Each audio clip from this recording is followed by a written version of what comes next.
Hey Marvel, you doing all right? You okay, bro? Anything I need to get you? Just checking, making sure, cause you ain't looking that great. Apparently, Marvel, Kevin Feige, and the suits over at Disney may be panicking a little bit with the whole Jonathan Major situation, underperformance of their more recent projects, and lackluster enthusiasm about their upcoming movie, The Marvels. Even so much so that they are reconsidering bringing back the OG Avengers cast. So is Marvel in major panic mode? That's the question. That's the topic. Let's talk.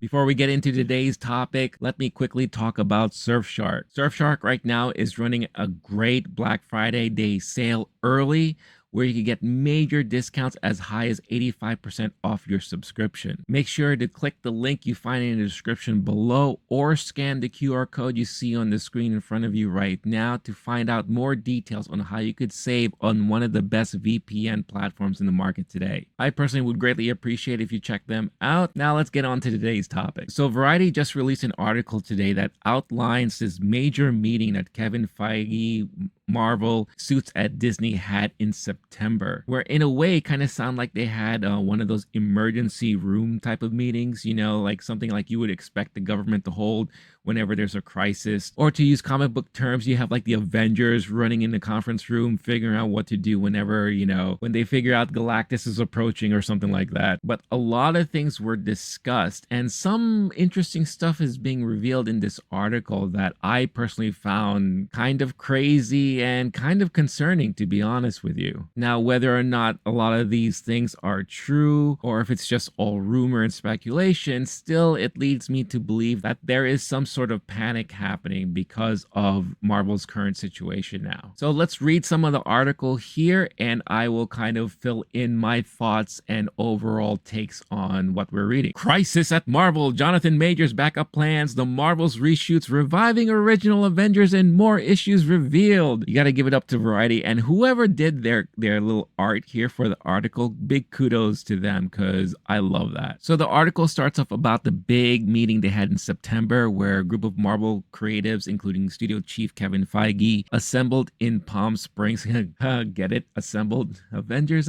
Okay, you know what I'm talking about. Assembled in Palm Springs for the studio's annual retreat. That must have been some fun retreat, let me tell you. And then it goes on to talk about how the occasion was kind of angst-ridden.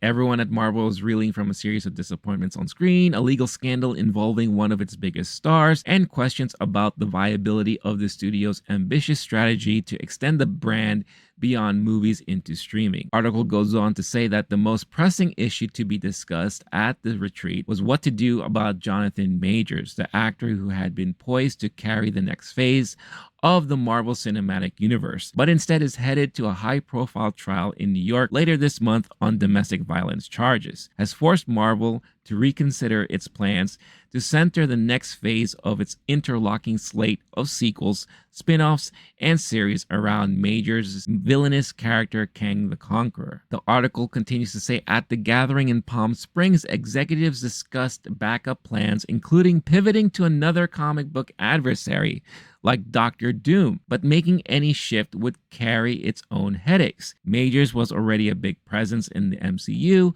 including as the scene-stealing antagonist in February's Ant-Man and the Wasp: Quantumania, and he has been positioned as the franchise's next big thing in this season of Loki. By the way, I love the quote in this article that comes up next. Marvel is truly f***ed with the whole Kang angle, says one top deal maker who has seen the final Loki episode, and they haven't had an opportunity to rewrite until very recently, well, because of the WGA strike, but I don't see a path to how they moved forward with him. So I think that's been like the number one question ever since these allegations and all of this court stuff and legal stuff started happening with Jonathan Majors. What's Marvel going to do? Are they going to act now, or are they going to play the waiting game and see what will happen? Especially knowing that Kang is going to be the number one focus, just like how they did with Thanos in previous phases. And I think Marvel's delay in trying to figure out what to do with him is now starting to slowly bite them in the ass, especially since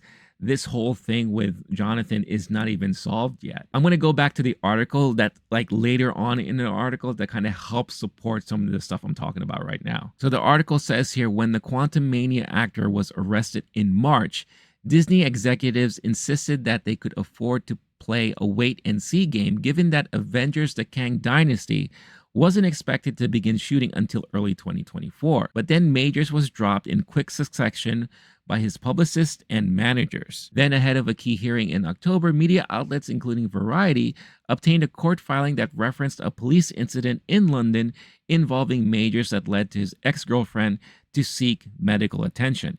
Making matters even stickier, the ex-girlfriend also worked on Quantumania as a movement coach, and the London incident took place while Majors was shooting season 2 of Loki. Now, the article continues after that, saying a studio source notes that regardless of the actor's legal issues, Marvel already had considered moving away from a Majors-led phase because of the box office performance of Quantumania, which will struggle to make a profit. Also noting here, on October 27th, Disney removed another Majors film, Searchlight's magazine Dreams, from the release calendar, which earlier in the year had a short kind of festival run, and there were actually some decent talks about Majors' performance in that film, so it was slightly anticipated until all this stuff happened. Recasting Majors is also an option, as Feige did when he replaced Terrence Howard in Iron Man 2 with Don Cheadle. So yeah, so I think anything that Marvel decides to do at this point is going to be faced with a lot of criticism and questions, right? I think what a lot of people were suggesting or saying, especially after Guardians of the Galaxy Volume 3 came out, is maybe they could possibly make a switch with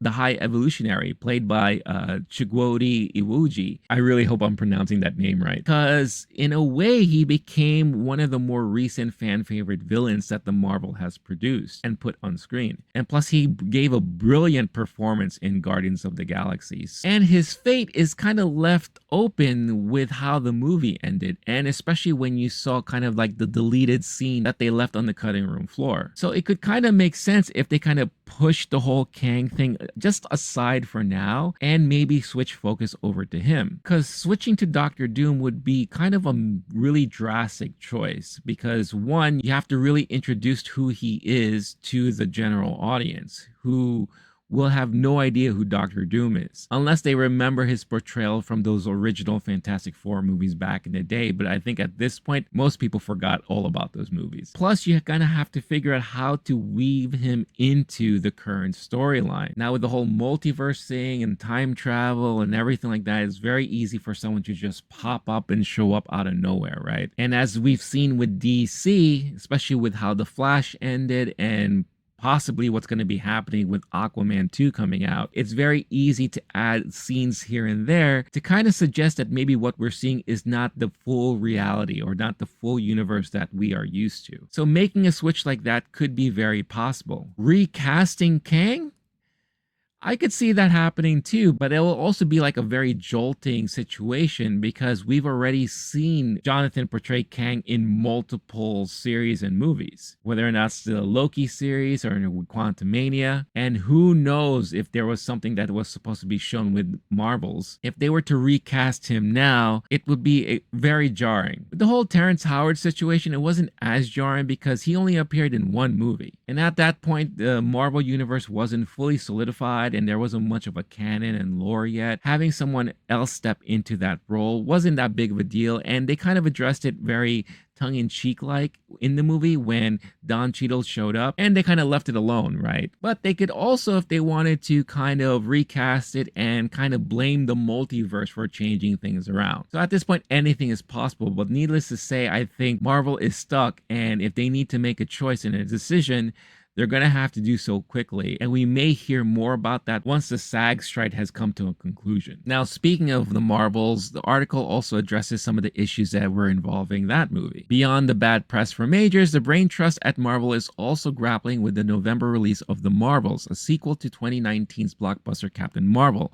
that has been plagued with lengthy reshoots and now appears likely to underwhelm at the box office. Now, the whole Marvel situation kind of came to a head when a couple of weeks ago we were told that the review embargo for Marvels wasn't going to be lifted until the day before the movie is actually released in theaters. And if you follow the industry long enough and you know how these things go, anytime a studio decides to do that, that means the studio usually has no confidence in the quality of their film, and they'd rather wait till the last minute before it taints the perception of the film and prevents people from actually going out and watching it. But many of us didn't realize how big of a deal all those issues were involving the Marvels, at least for me, until I read more about it in this article. Reading here from the article, The Marvels, which opens in theaters on November 10, will struggle to get the ball past the infield, at least by Marvel's outside standards. The movie, which cost $250 million and sees Brie Larson reprising her role as Captain Marvel, is tracking to open at $75 to $80 million, far below the $185 million Doctor Strange in the Multiverse of Madness took in domestically in its weekend debut last year. The article says like who's involved in the movie and all that, but the one thing to highlight here is where it says that the movie resulted in 4 weeks of reshoots to bring coherence to a tangled storyline. Because obviously they're trying to tie in the team up of Brie Larson's Carol Danvers, Tiana Paris's Monica Rambeau, and Iman Vellani's Kamala Khan. The article continues to say, then eyebrows were raised again when DaCosta began working on another film while the Marvels was still in post-production. The filmmaker moved to London earlier this year to begin prepping for her Tessa Thompson drama Hedda. Quote, if you're directing a $250 million movie, it's kind of weird for the director to leave with a few months to go, says a source familiar with the production. The Marvels has seen its release date moved back twice, once to swap places with Quantumania, which was deemed further along, and again when its debuted shifted from July to November to give filmmakers more time to tinker. But that extra time didn't necessarily help. In June, Marvel, which traditionally only solicits feedback from Disney employees and their friends and families,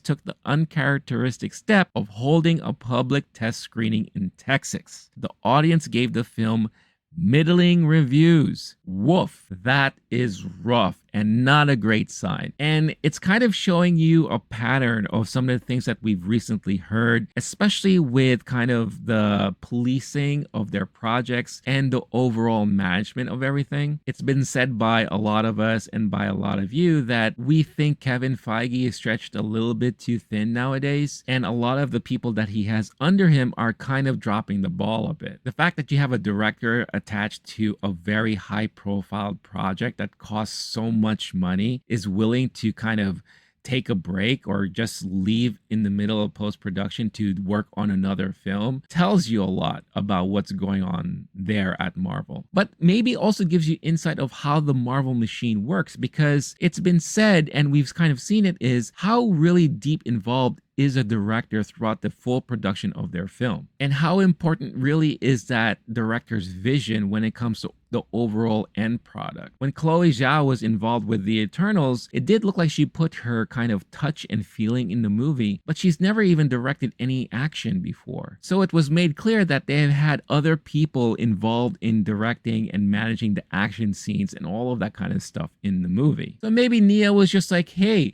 I'm done with what I had to do, so I can go ahead and take off, and you guys handle all the rest of that stuff. And if you need my input, I'm available on Zoom. But the person that they had involved in managing all the visual effects and post-production stuff was also put under fire because that person decided to work on her own project while a lot of stuff was happening. And this article even covers a lot of that stuff too. The article starts their coverage about the whole visual effects aspect thing when it involves Quantumania. It says here, Marvel's entire VFX battalion, including staffers and vendors, is struggling to keep pace with a never-ending stream of productions. This past February, when the credits rolled at the world premiere of Quantumania, shock rippled through the Regency Village Theater in Westwood over some shoddy CGI. There were at least 10 scenes where the visual effects had been added at the last minute and were out of focus, says one veteran power broker who was there. It was insane. I've never seen something like that in my entire career. Everyone was talking about it. Even the kids of executives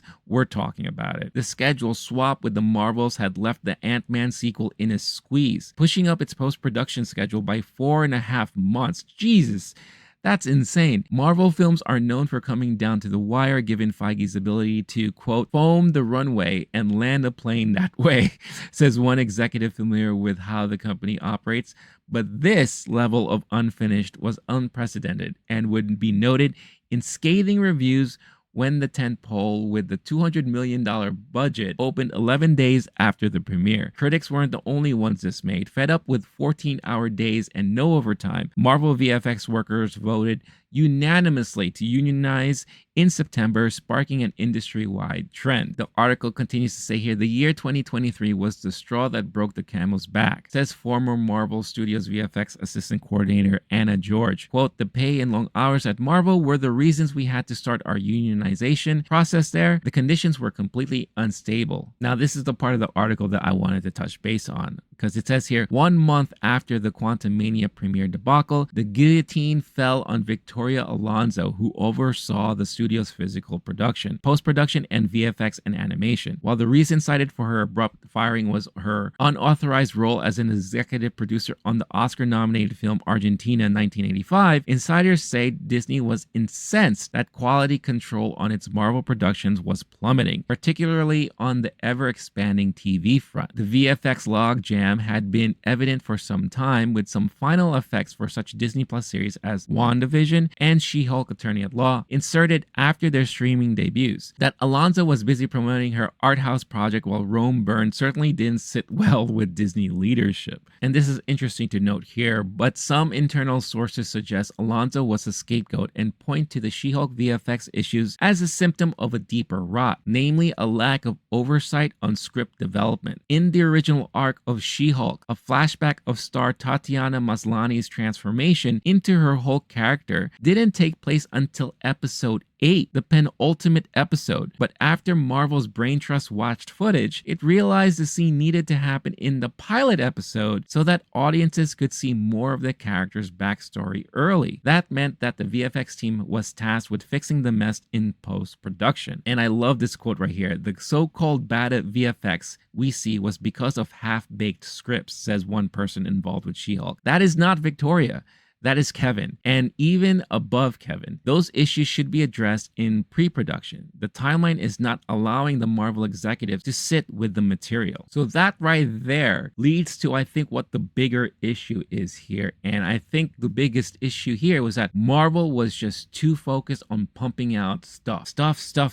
It was like an assembly line of just project. And in a way, they're treating their movie and TV business like the comic book business. On the comic book side of things, you can have 50 different issues of various different projects and IPs, all talking about different things, or have a giant run of like 20 different titles running the same overarching storyline amongst them all. And this could go on for months and months and months. But I think what they're starting to learn is that you can't run a movie and TV business the same way you run the comic books. And now we're seeing it hurt because of lack of quality and fatigue, to be honest with you. Now, I don't want to just blame Kevin Feige on all of these issues. Now, a lot of these issues pretty much stemmed from the previous management under Bob Chapek, who was really pushing and forcing focus on the Disney Plus streaming platform, especially once the pandemic really has heightened. If you remember back then, there was a lot of reshuffling in the scheduling and kind of release schedules of a lot of the Marvel related TV shows. But there was a lot of just shuffling and pushing out scripts and like doing all that stuff, filming,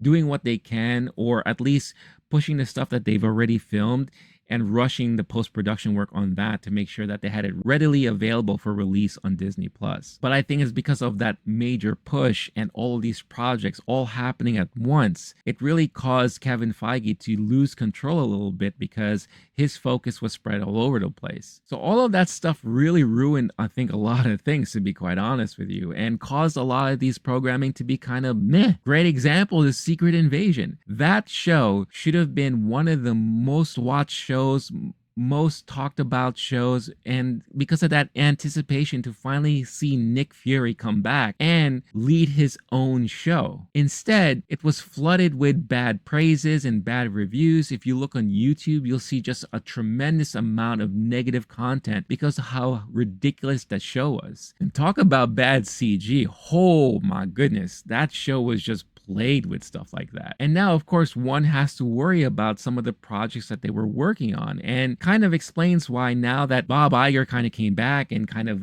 met with everyone and said, we need to reel back, we need to pull back some stuff, and we need to like reset, readjust, and kind of like lessen the amount of content we're putting out there. There's just too much, and they just can't handle the volume and management of everything, you know. But one has to be concerned and worried about all the other projects that were had down the pipe, like Blade, for example. And the article covers a lot of that stuff really well. Here, the article says, as public criticism mounts, Feige is pulling the plug on scripts and projects that aren't working. Case in point, the Blade reboot, with Mahershala Ali signed on for eponymous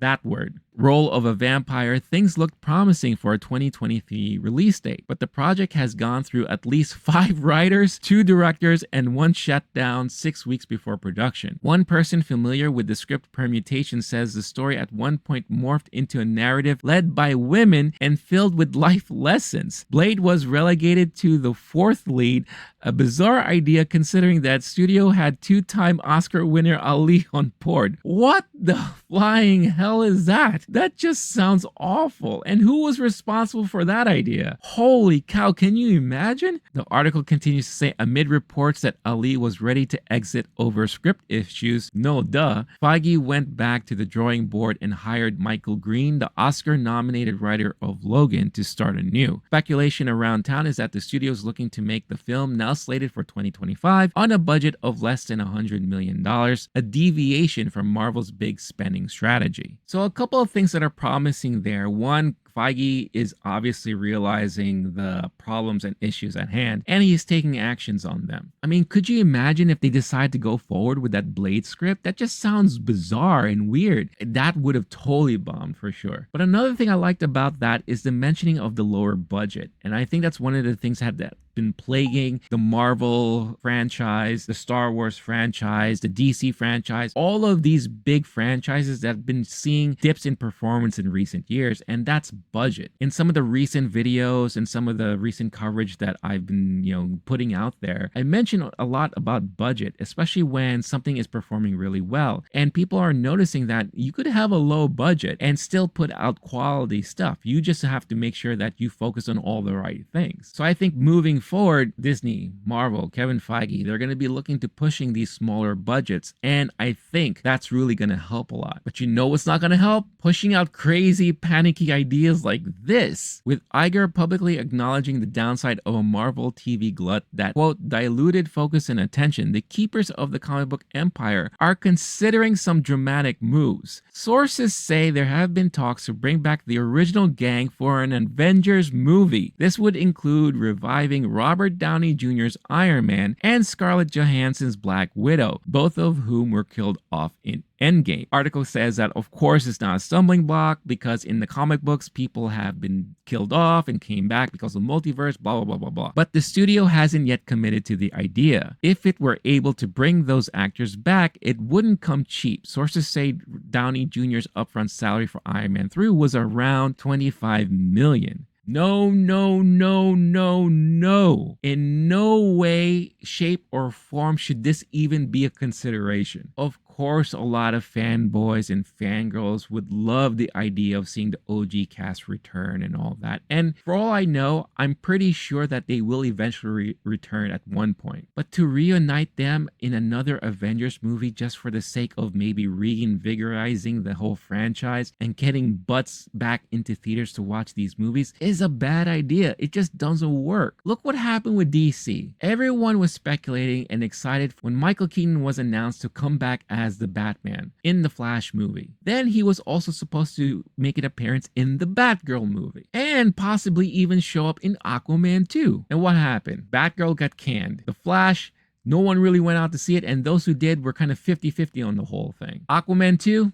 never happened, which is kind of disappointing because I actually really liked seeing him back in the Flash. I thought that was actually pretty cool. But look what happened there. It didn't work out. Doing this just smells of desperation, and you don't want to put that out there in front of everyone. Audience are smart. They're going to call your bluff on a lot of this stuff, even though how fascinating and curiosity will spark if something like this was going to happen, how are you then going to tie it into what you're trying to accomplish as far as storyline goes? What are you going to make this maybe a one-off, a one-shot to maybe show like an older adventure that they had? Is this going to be like an alternate Elseworlds type of reality, a what-if scenario?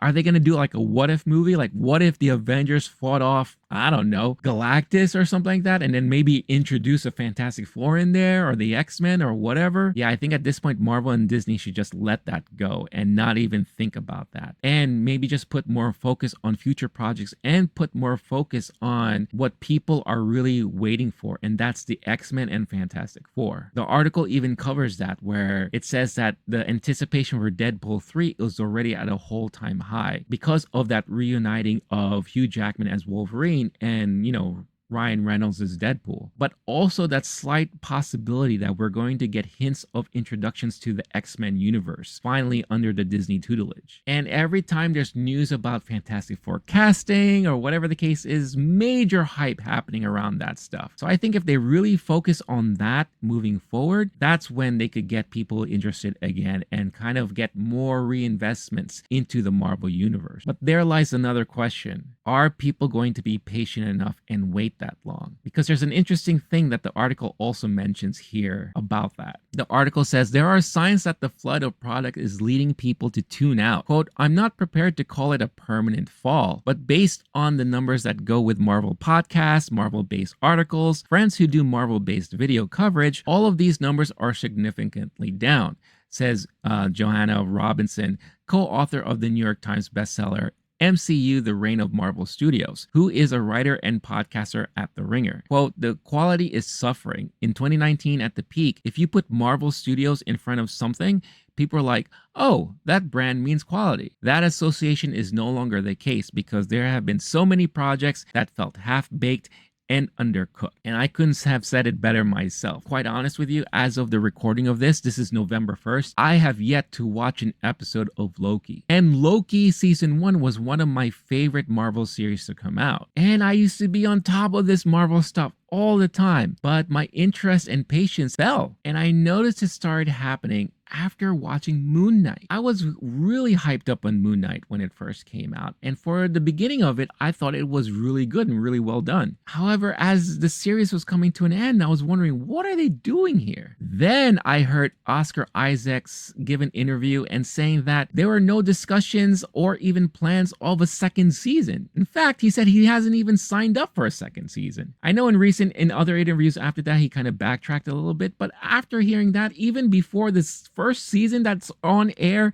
hasn't even ended yet, and I'm already learning about this, it makes me wonder, then what the hell is the point? And then She-Hulk came out. Whoa, what a disappointment that was. Don't get me wrong, there are certain episodes that I enjoyed, and I think Tatiana Maslany is a great actress, and I think she's good in the role. But the entire series was just tongue-in-cheek and da-da-da, and then that ending, how there's kind of, it became meta, and they were poking fun at themselves, and they're all in on the joke, and they're like, ha ha ha, this is really funny. Wasn't funny to me. So when a series like Secret Invasion came out, again, like I said before, hype should have been big. Everyone should have been anticipating it. Should have been this most talked about thing. I didn't watch it until after it finished. So I binged it, and guess what? Oh, that was a rough binge. So now with Loki, even though I'm hearing decent stuff about it, I'm just waiting. I'm not like pushing myself to watch it week to week. And to be quite honest with you, I'm not seeing a lot of people talk about it. YouTube channels that usually do like reactions to the episodes or whatever, I'm seeing those numbers extremely low compared to what they used to do. If you notice me on this channel, I used to talk about Marvel shows all the time. I stopped that a while ago because 1, viewership numbers have dropped, and 2,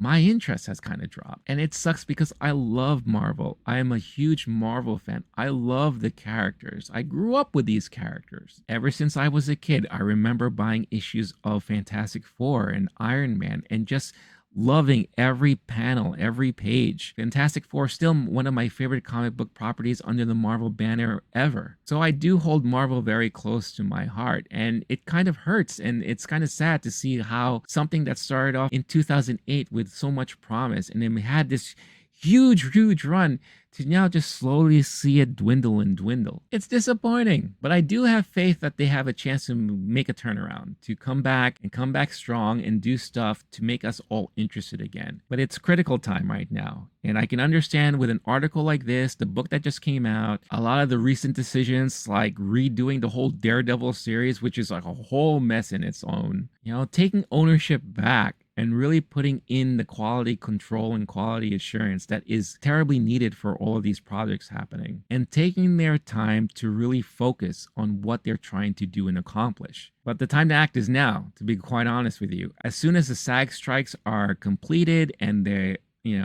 both sides are happy and they're done with their deals and whatever, you're going to start hearing a lot of announcements and a lot of different decisions made. And I'm hoping within the next year a major course correction is going to be done, and we're going to see Marvel put priority in what's going to work and maybe put some other stuff in the back burner, or just push things into a later date, because there's no need to like rush everything right now. And with the whole Kang Jonathan Majors situation, time will tell. But if they're going to make a choice now, they need to make it immediately and be upfront and clear about it, because the more you dilly-dally, the more you linger, the fans are going to get irate and the audiences are going to lose interest even more so, and the more you're going to see interest and numbers drop whenever a new thing comes out. But those are just my takes on it. I'm curious as to what all of you think about it. Of course, I want you and invite you to leave your comments in the comments below, and thank you so much for watching and tuning in. If you liked all of this stuff and you want to show your appreciation, just got to do one thing, and it doesn't cost you anything. All you got to do is hit that like button. It helps out with the algorithm, gets this video into the eyes of other like-minded folks like you and I, and really helps support this channel and go a long way. Want to take it to the next level and you haven't done so yet, you could subscribe as well, and make sure to hit that notification bell to get notified every time a new video is posted onto the channel. You're listening through audio on audio podcast form? Make sure you follow and leave a nice rating. Lastly, another great way to help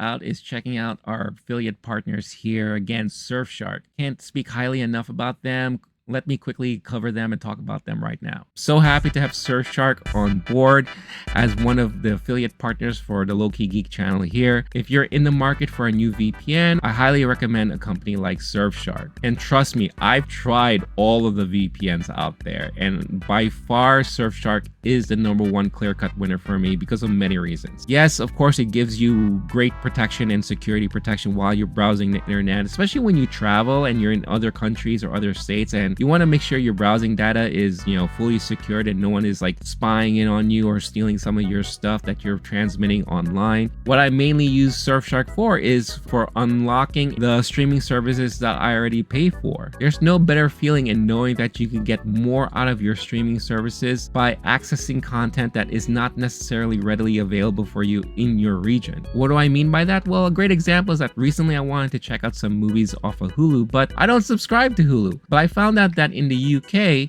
Hulu movies are shown on Disney Plus. So all I had to do was connect to the UK server there through Surfshark. And then once I was connected, I just logged into Disney Plus and bam, Hulu movies were available, and I was able to enjoy it without any issues with quality due to speed, because everything was playing perfectly and the audio was coming in crisp and all that.